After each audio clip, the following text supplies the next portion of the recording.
मित्रांनो, संसदेचं पावसाळी अधिवेशन आता 20 जुलैपासून सुरू होत आहे. परंतु त्यापूर्वीच देशाच्या राजकारणामध्ये मोठी उलथापालथ होण्याची शक्यता म्हणा, चर्चा म्हणा, आता सुरू झाली आहे. कारण लोकसभेचे अध्यक्ष ओम बिर्ला हे आता पुढच्या काही दिवसामध्ये एक मोठा, अत्यंत महत्वाचा आणि ऐतिहासिक असा निकाल देणार आहेत.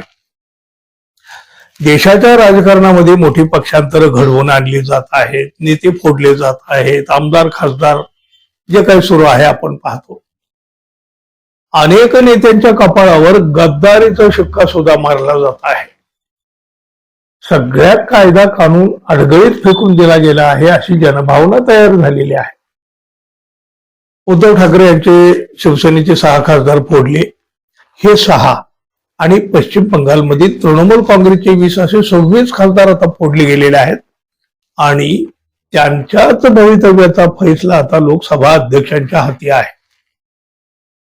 उद्धव ठाकरे यांच्या शिवसेनेनं लोकसभा अध्यक्ष ओम बिर्ला यांची भेट घेऊन संविधानातील पक्षांतर्गत बंदी कायदा त्या अंतर्गत सर्व बंडखोर खासदारांचं सदस्यत्व रद्द करण्यात यावं अशी अधिकृत याचिकाच उद्धव ठाकरे शिवसेनेकडून अध्यक्षाकडे दाखल केलेली आहे.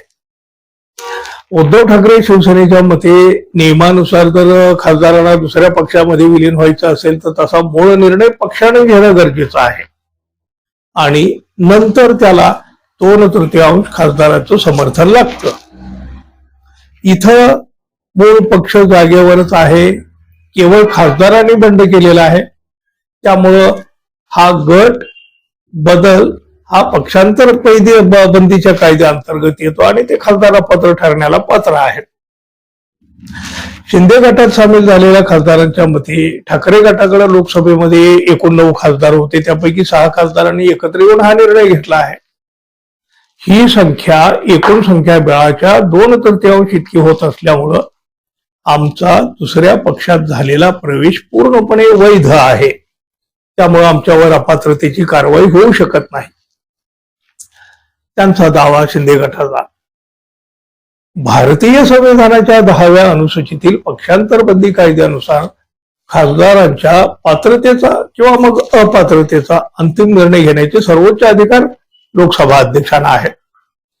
त्यामुळं आता लोकसभा अध्यक्ष ओम बिर्ला या 26 खासदारांच्या बाबत नेमका काय निर्णय घेतात यावर देशातली राजकीय उलथापालथ अवलंबून आहे.